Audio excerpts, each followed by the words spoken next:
The question can be asked: why did the Braja Gopis approach Tulsi? Why? Because they only went. It only mentions a few trees. They went to Ashwat, O Plaksha, O Nyagrodha, which means a type of banyan, O Kurabaka, Ashok, Nag, Punaga, Champak.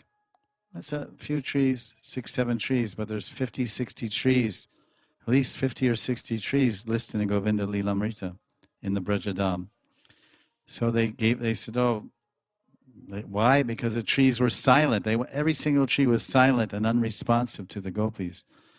So they thought, well, let's go to Tulsi, because unlike these trees, Tulsi is exclusively dedicated to worshiping Krishna.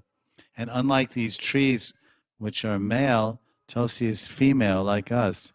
She will be more sympathetic toward the love of a young ladies like us. But after they inquired from Tulsi, where have you seen Krishna? And seeing that she was silent too, then the gopis say, oh, Tulsi is so proud of her Kalyani. Because it says, Kachit Tulsi Kalyani. Oh, Tulsi's silent too. She's puffed up. She's also proud because of her fortune, her Kalyan,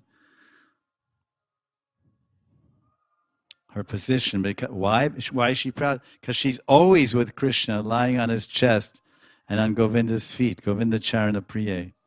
Thus Tulsi, Tulsi doesn't know anything. Tulsi cannot, she's not speaking because she can't sympathize with us.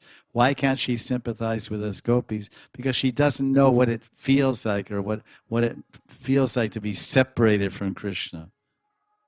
Just like Krishna's flute. Krishna's never separated from his flute.